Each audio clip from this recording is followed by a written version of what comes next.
So good evening all of you. क्या हाल चाल है आप लोगों के? अच्छे है ना? और तुम्हारे दोस्त सिलेक्ट होते जा रहे हैं। जो बचे हुए थे वो ESI में हो गए, और कुछ लोग जो बचे हुए वो अब DSSB में हो जाएंगे, और कुछ लोग नॉर्सेट 7 में हो जाएंगे, और बाकी वाले 8-9 की तैयारी भी तो कर रहे हैं। अभी से कर रहे हो कि नहीं? ओके, तो हम रिसर्च प्रोसेस पढ़ रहे थे, याद है आप लोगों को? हमने बेसिक रिसर्च डिजाइंस और उसमें डिस्क्रिप्टिव एक्सपेरिमेंटल रिसर्च डिजाइंस पढ़े थे। फिर हमने हाइपोथेसिस के बारे में भी कुछ कंसेप्ट पढ़े थे। अब हम आगे कंटिन्यू करेंगे और आज सैम्पलिंग, डेटा कलेक्शन के टेक्निक्स और डेटा कलेक्शन के टूल्स की reliability and validity related concepts पढ़ेंगे। अब एग्जाम के अंदर रिसर्च पे काफी फोकस बढ़ गया है। DSSB के डिफरेंट शिप्स के रिव्यूज भी बच्चे बता रहे हैं। अब DSSB वाले भी नर्सिंग रिसर्च पूछ रहे हैं। क्या कह रहे हैं आप लोगों के फ्रेंड्स जिन्होंने DSSB का एग्जाम दिया है? पूछते ही नहीं हो तुम लोग? पूछा करो, एटलीस्ट एग्जाम का रिव्यू हेल्प करता है। तो हम क्लास की शुरुआत करेंगे एक पॉजिटिव थॉट के साथ। पतझड़ हुए बिना पेड़ों पर नए पत्ते नहीं आते, कठिनाई और संघर्ष सहे बिना अच्छे दिन नहीं आते। मोदी जी लगे हुए अच्छे दिन आएंगे कह के, हम भी कोशिश कर रहे हैं अच्छे दिन आएंगे, और कई रुकावटें भी आएगी उसके दौरान, आसानी से अच्छे दिन नहीं आएंगे। और आप अपने कंफर्ट जोन से बाहर आओगे तभी अच्छे दिन देख पाओगे। यदि स्ट्रगल नहीं कर पाए, बीच में हार मान ली और कंफर्ट जोन की ओर भाग गए, तो शायद अच्छे दिन एक सपना ही रह सकता है। तो लगातार मेहनत करनी है। सबसे बड़ी टैलेंट है consistency. You may be very intelligent, you may be very प्लिंग से रिलेटेड एक दो MCQ दिखाता हूं मैं आप लोगों को। आसान है, टर्मिनोलॉजी हमने समझी थी, आप शायद आंसर दे पाओगे इसका। Population for which research finding are to be generalised is.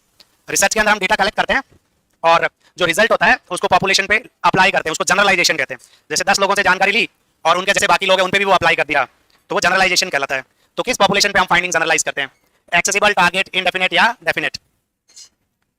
Target population पे। और एक्सेसिबल पॉपुलेशन क्या होती है फिर? नॉर्मली क्या होता है? एलिजिबल पॉपुलेशन, जो आपका इंक्लूजन क्राइटेरिया मीट करती है। आप सैंपलिंग लोगे, सैंपल लोगे, तो आप एक क्राइटेरिया सेट करते हो, कौन एलिजिबल है आपकी स्टडी में पार्टिसिपेट करने के लिए। जैसे नॉर्सेट का भी एक एलिजिबिलिटी क्राइटेरिया है कि नहीं? वो जो एलिजिबल है वही फॉर्म फिल कर पाएगा।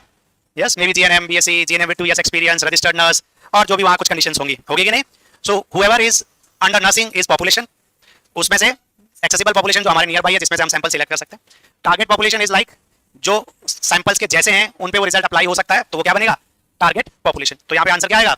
Target population. यानी पॉपुलेशन होती है वो जनसंख्या जो आपकी एलिजिबल क्राइटेरिया को फुलफिल करती है।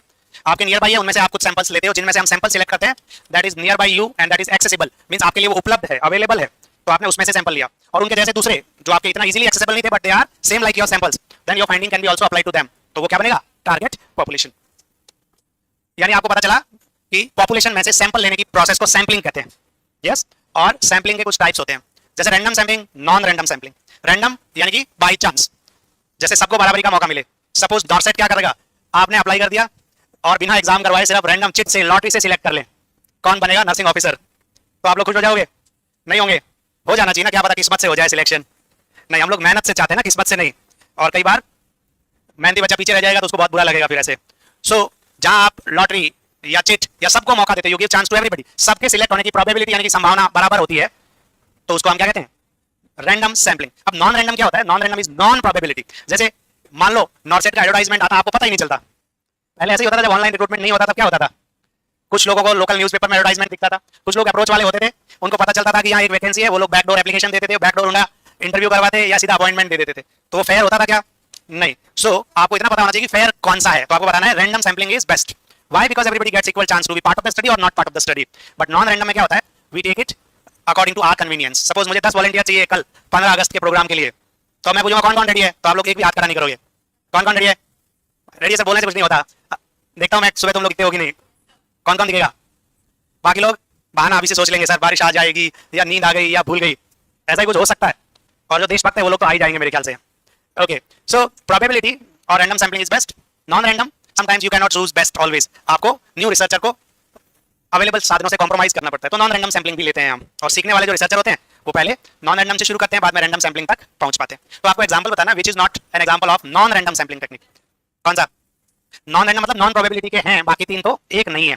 पर्पसिव, कोटा, कन्वीनियंस या क्लस्टर। तो आपका आंसर क्या है? Cluster. Cluster is example of random sampling, बाकी सारे नॉन रैंडम सैंपलिंग के टाइप्स है। सो वन बाय वन हम देखेंगे कि कैसे ये सैंपलिंग टेक्निक्स आप सिलेक्ट करते हो। So overall if you see, random sampling के भी कई टाइप्स होते हैं।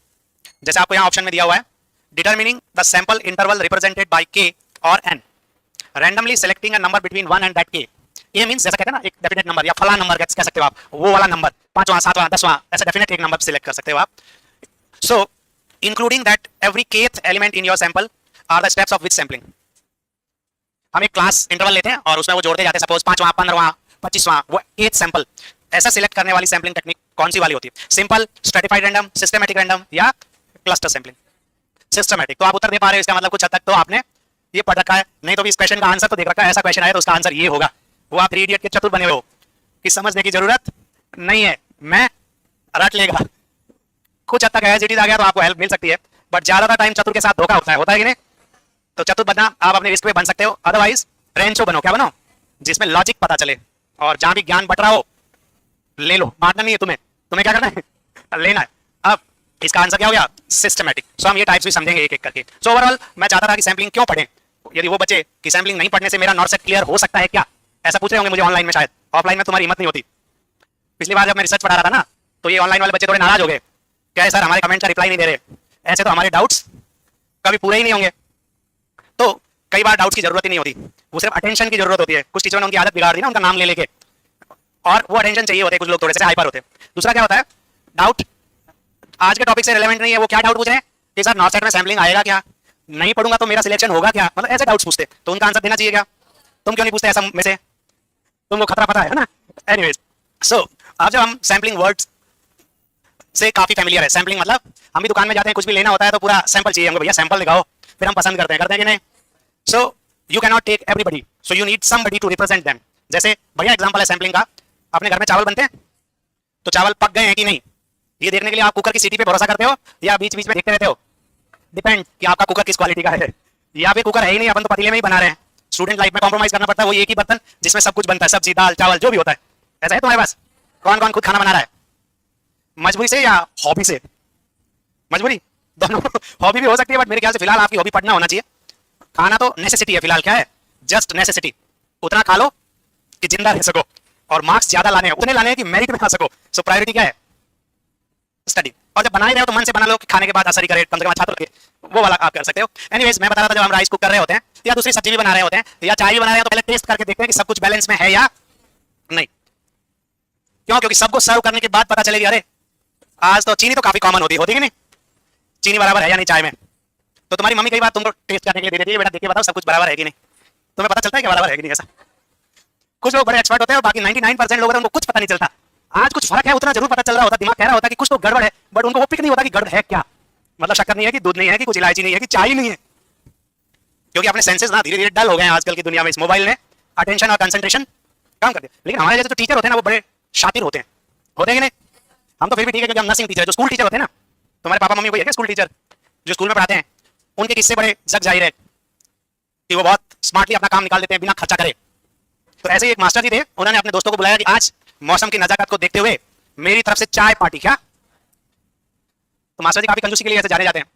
वो घर पे ले गए अपने दोस्तों को और अपनी वाइफ को बताया कि आज ये मेरे दोस्त आ गए हैं, आपको अब एटलीस्ट इनके लिए चाय बनानी है क्योंकि मैंने अनाउंस कर दिया है आज। तो उसकी वाइफ बोलती है अपने घर में शक्कर तो है ही नहीं, आपको कल लाने को बोला था, लाए क्या? उन्होंने कहा नहीं वो तो मैं भूल गया, अभी सारे दोस्त तो आ गए, क्या करें? तो मास्टर जी ने कहा डोंट वरी, तुम बिना शक्कर की बनाओ, मैं कुछ करता हूं। तो जो दोस्त आए हुए थे उनको चाय सर्व करने से पहले मास्टर जी ने कहा कि मुझे पता है कि कुछ लोग शक्कर वाली चाय पीते हैं और कुछ लोग बिना शक्कर वाली चाय, इसलिए मैंने दोनों तरह की चाय बनाई है, लेकिन जिसके बिना शक्कर वाली चाय आई है कप में वो नेक्स्ट पार्टी देगा। तो आप मुझे बता देना कि किसके बिना शक्कर वाली चाय मिली है। आगे क्या हुआ? सारे लोग चाय पी गए, लेकिन किसी ने बताया क्या शक्कर है ही नहीं। क्यों? तो काम का काम हो गया और शक्कर की जरूरत ही। तो आपको कई बार लाइफ में स्मार्ट होना पड़ता, बट वो अलग बात है। मैं ये बता रहा था कि अपन पूरी चाय पी के ये क्यों नहीं देखते कि चाय अच्छी बनी कि नहीं, तो वो तो सिर्फ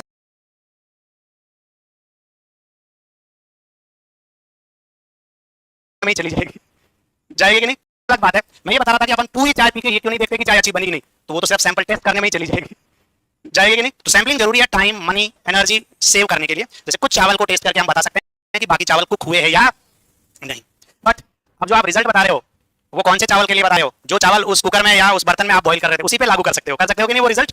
जो चावल आपके दूसरे बर्तन में पड़े, आपके पड़ोसी के घर में पड़े, वो मार्केट में पड़े, वो पक गए क्या? So you have to see that जो भी सैंपल से रिलेटेड पॉपुलेशन थी, यू कैन अप्लाई और generalise the result only on that population. Do you remember? तो अब हमें पता चल गया कि इंपॉर्टेंस ऑफ सैंपलिंग क्या है और इसमें रिस्क क्या है। कई बार हम जजमेंट गलत कर सकते हैं। कैसे? जैसे वो चावल जो ऊपर की तरफ ही था और आपने जस्ट उसको टेस्ट किया और पता चला कि अभी कुक नहीं हुआ, थोड़ी देर और चलने दो, फिर जलने की बदबू आ रही, तुमने जाके देखा क्या हुआ, तो ऊपर वाला चावल तो वैसा का वैसा ही पड़ा है, नीचे वाले सारे पॉसिबल है। तो रॉन्ग सैंपलिंग से रॉन्ग रिजल्ट आ सकता है कि नहीं? इसलिए सैंपलिंग इज वेरी इंपॉर्टेंट। तो आप सैंपल सही करोगे तो आपके रिजल्ट सही आएंगे। सैंपलिंग में ही एरर हो गया तो आपके रिजल्ट में भी एरर आ जाएगा। इसलिए सैम्पलिंग टेक्निक्स पढ़ते हैं हम as a researcher. So it's very easy. तो सैंपल कौन है? हम सब सैंपल हैं, नमूने। सैंपल लेते हैं, सैंपल देते हैं। बाकी लोग तो सैंपल देते रहते हैं किसी टेस्ट के लिए। हम नर्सेज, हमारा काम सैंपल लेना भी होता है। लेते हो नहीं आप लोग सैंपल? ओके, सो सैंपल मींस यहाँ जो पार्टिसिपेंट है रिसर्च स्टडी के अंदर, उसको हम सिंपल भाषा में क्या कह सकते हैं? Sample. So sample is a part of statistical population whose properties are to be studied, जिनकी हम are to be studied। हम जिस पॉपुलेशन का एक फिनिट पार्ट का मतलब क्या? फिक्स हिस्सा। इनडेफिनेट तो हो नहीं सकता। फिनिट मतलब हम सैंपल साइज तय करके जाते हैं कि हमारे सैंपल 60 होंगे या 100 होंगे, व्हाटएवर इट मे बी। यानी कि एक finite part of population which you will select and you will study their properties, characteristics आपके रिसर्च के अकॉर्डिंग। उसको हम क्या कह सकते हैं? सैंपल, पार्टिसिपेंट्स, ऐसे वर्ड्स यूज करते हैं हम उन लोगों के लिए। और सैंपल सिलेक्ट करने की जो टेक्निक होगी वो सैंपलिंग। पॉपुलेशन क्या है ये तो आपको एमसीक्यू से ही पता चल गया। आपकी स्टडी का जो इंक्लूजन क्राइटेरिया फुलफिल करने वाले एलिजिबल पार्टिसिपेंट्स हो सकते हैं उनको हम क्या कहते हैं? पॉपुलेशन। यानी कि you will be taking samples from that population and you will be measuring there characteristics. और ये पॉपुलेशन दो प्रकार की हो सकती है, एक एक्सेसिबल और दूसरा टारगेट। एक्सेसिबल का मतलब क्या? जैसा मैंने बताया, those who are available to researcher. Suppose मैं स्टडी कर रहा हूं problem faced by nurses in Rajasthan. Yes, ये problem faced by nurses in Jodhpur. तो जोधपुर में भी, Jodhpur can be a big district, उसमें रूरल एरिया भी होगा, मोर देन 30 लाख लोग भी हो सकते हैं। तो मेरे पास अवेलेबल लोग कौन है? सपोज जोधपुर के कुछ सेलेक्टेड एरियाज में ही मैं डेटा कलेक्ट करूं, so that will be accessible population. और उनकी जो फाइंडिंग है तो उनकी सिमिलर पॉपुलेशन जो जोधपुर में है, बट मैं उन तक नहीं एक्सेस कर पाया, but still I can generalise my finding to them. वो उन पे भी एप्लीकेबल हो सकती है because they are similar in the characteristics. समझ पा रहे हो आप? कई बार अपनी प्रॉब्लम हो जाती है कुछ लोगों के साथ, या कुछ लोगों की नजर में हमने अपने आप को बहुत अच्छा प्रूव कर दिया। सपोज आप जेएनसी के स्टूडेंट्स हो, आप अच्छा कर रहे हो एग्जाम में, सो ओवरऑल जहां भी आपको दूसरे स्टूडेंट मिलते हैं तो वो क्या फीडबैक देते हैं? अरे आप लोगों ने जेएनसी से पढ़ाई किया, आपका एग्जाम तो अच्छा ही गया होगा। Yes, so they are generalising it. कुछ सैंपल्स जिन्होंने बहुत अच्छा किया है उनके बेसिस पे। पॉसिबल है कि नहीं? या फिर वहां तुम एग्जाम सेंटर में जाके सो जाओगे या दूसरों से झगड़ा करके आओगे तो भी वो लोग बोलेंगे क्या कि जेएनसी के स्टूडेंट बहुत ही, ऐसा बोलेंगे? हाँ, करना ही मत झगड़ा, वो वाला इंप्रेशन मुझे नहीं चाहिए। फिर मैं तुम लोगों को वो कर दूंगा, अपना स्टूडेंट मानने से इनकार। जैसे कई बार तुम बड़ी गलती करते हो तो कई तुम्हारे घर वाले कह सकते हैं ना कि आज से तुम हमारे बच्चे नहीं रहे, ऐसा कह देंगे। वो दिन मत आने देना। इनफैक्ट जब तुम्हारी नौकरी लग जाए और सैलरी आने लग जाए तो जबरदस्ती तुम्हारे घर वाले बुला बुला के कहे देखो हमारे बच्चे को, देखो हमारे बच्चे को। नहीं क्या? वो वाला दिन दिखाना है अपने को। हाँ, अभी तक तो अपन उनके बच्चे के तौर पे जाने जाते हैं। तुम्हें ऐसा बनना है कि वो बताए कि ये उनके पापा मम्मी है, तब मजा आएगा कि नहीं? हाँ, और फिर अपने पापा मम्मी को आप लोग टूर पे ले जाओगे तब लोग कहेंगे कि वाह क्या बात है। वरना हर महीने लगभग मांगने जैसी फीलिंग नहीं आती क्या? दे ही दो, कुछ तो दे दो, ऐसा वो अच्छा नहीं लगता। बट एनीवेज करना पड़ता है, स्टूडेंट लाइफ की मजबूरी। तो sample is a subset of the population which is drawn from accessible population. Subset मतलब बड़ी पॉपुलेशन का एक छोटा हिस्सा। अब मैं बता रहा हूं नॉट सेट 7 में कौन कौन सिलेक्ट होगा? आप में से ही होंगे, होंगे कि नहीं? कौन कौन होगा? सारे सारे होगा तो ये रैंडम सैंपलिंग नहीं हो पाएगी ना, नॉन रैंडम, अपनी मर्जी से। चलो ठीक है, देखते हैं। एक वर्ड होता है सैंपलिंग फ्रेम। सुना क्या आपने सैंपलिंग फ्रेम? क्या होता है सैंपलिंग फ्रेम? जैसे हमने लगा किया, बहुत सारे लोग पूछते हैं कौन कौन पढ़ाता है, तो हमने लगा रखा है इनमें से ज्यादातर लोग पढ़ाते हैं कि शायद बाकी से बीच बीच में गाना गाते हैं, एंकरिंग करते हैं, वो तो इंजीनियर है। बाकी हम लोग नर्सिंग वालों को पढ़ाते हैं और भी टीचर से, बट फ्रेम बच्चों ने गिफ्ट करी उस टाइम शायद इतने ही थे।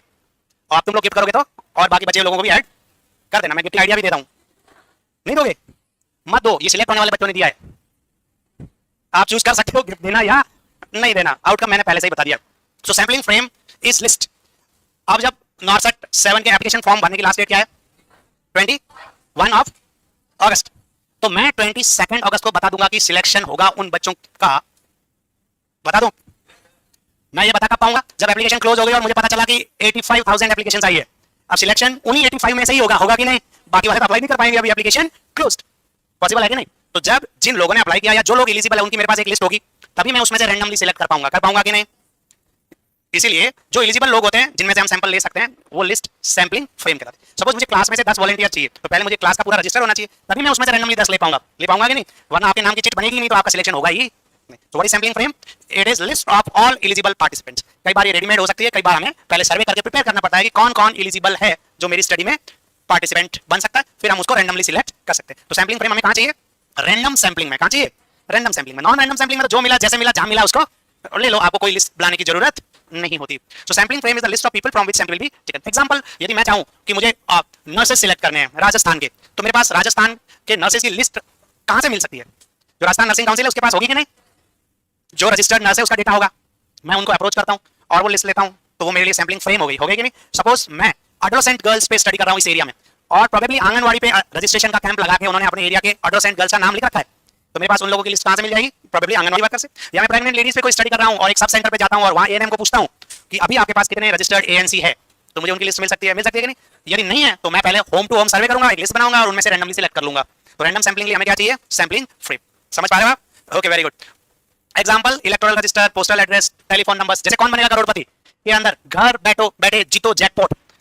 अमिताभ बच्चन जी ऐसे क्वेश्चन पूछते हैं कि नहीं, फिर घर बैठो बैठे आप आंसर दे सकते हो उसका, गूगल करके भी दे सकते हो क्योंकि उनको कोई फर्क नहीं पड़ता, क्योंकि एक एसएमएस के 15 रुपए कमाने, केबीसी वालों को तो कमाने के नहीं। फिर आपने आंसर दे दिया और भारत के 4 करोड़ लोगों ने आंसर दिया, 15 × 4 60 करोड़ रुपए मिल गए। मिल गए कि नहीं सोनी टीवी को। अब घर बैठे जीतो जैकपॉट में 1 लाख रुपए तो वापस देना है। फोन लगा दिया किसको, वो 4 करोड़ लोगों के मोबाइल नंबर ही एंट्री हुए थे जिस नंबर से आपने भेजा था, और कंप्यूटर ने रैंडमली एक नंबर सिलेक्ट करा और उसको अमिताभ बच्चन जी ने कॉल लगा दिया कि नहीं। 1 लाख रुपए खर्चा हुआ, 2-4 लाख और ऐसे एडवर्टाइजमेंट में अमित जी को दे दिए, फिर भी लगभग 60 करोड़ रुपए उन्होंने कमा लिए कि नहीं। तुमने भेजे थे मैसेज, तुम 15 रुपए खर्च नहीं करो। ये आंसर नहीं आ रहा था दोनों, चलो ठीक है। अब हम लोग कम से कम कौन बनेगा लखपति तो खेल रहे हैं कि नहीं, उसमें आंसर जरूर देते रहना, और वहां एसएमएस चार्जेस है ही नहीं क्योंकि आप डायरेक्ट बता रहे हो, फ्री। चलो आंसर देते रहना, मैं देखता हूं। So what is sampling, very easy, a process of selecting suitable sample. और आजकल शादी करना भी एक सैम्पलिंग जैसा हो गया है। तुम्हारे घर वाले फोटो नहीं ला रहे आजकल, या नहीं ला रहे, उसे फिल्मों में होता था पहले, आजकल फोटो पे भरोसा किया ही नहीं जा सकता। पहले तो एक ही कैमरा होता था, जिसका आना था आ जाता था, आजकल तो भाई साहब फोटो और असलियत और ऊपर से ये ब्यूटी पार्लर नहीं क्या, नोकिया और आईफोन में फर्क ही पता नहीं चले। एनीवेज यार, सैम्पलिंग होती काफी टेक्निक्स के थ्रू, 2 मेन टेक्निक हम पढ़ेंगे, प्रोबेबिलिटी, नॉन प्रोबेबिलिटी। आपको नाम याद रखना है, प्रोबेबिलिटी मींस चांस। सपोज आप यहां पर हो इस भीड़ के अंदर, आपके 50% चांस है कि आप सिलेक्ट हो जाएंगे और 50% है कि नहीं होंगे। सो ये क्या हो गया, प्रोबेबिलिटी। तब जब नॉन रैंडम सैम्पलिंग यूज नहीं कर रहे, रैंडम सैम्पलिंग यूज कर रहे हैं तब। और नॉन प्रोबेबिलिटी में क्या होगा, अपनी मन मर्जी से लेंगे, आपके चांस या तो 100% है या 0 है, 50-50 तो है ही नहीं। आपके लिए किसी ने फोन किया, आपने कुछ जुगाड़ लगाया तो आपका सिलेक्शन हो जाएगा, वरना पढ़ भले कितना ही लो। So non random, non probability sampling techniques are weaker. तो बेस्ट क्या है, बट बिगिनर्स जो होते हैं शुरू करना, लोग जो रिसर्च करते हैं, स्टूडेंट रिसर्चर्स में ज्यादातर लोग पहले नॉन रैंडम सैम्पलिंग से शुरू करते हैं। सो हम 1 by 1 इनके टेक्निक्स देखेंगे। सबसे पहले हम नॉन रैंडम ही देखेंगे कि वो इजी है बिगिनर्स के लिए। आप लोगों ने रिसर्च किया था क्या, तो कौन सा सैम्पलिंग टेक्निक यूज किया था, रैंडम। किसने किसने रैंडम सैम्पलिंग टेक्निक यूज किया, खड़े करो। नॉन रैंडम अभी रिसर्च किया था, वो यस किसने बोला था, बिना सैम्पलिंग के किया था क्या, कुछ तो किया था, कुछ लोग कर रहे थे, हम उसमें शामिल थे, है ना। उन्होंने क्या किया ये हमें मालूम, ये वाला रिसर्च तुमने किया होगा। तुम कितने अच्छे टीम प्लेयर हो, तुम्हारी टीम ओलंपिक में गोल्ड मेडल जीत के भी आ जाए और तुम्हें ये तक नहीं पता कि कौन से गेम में जीता था।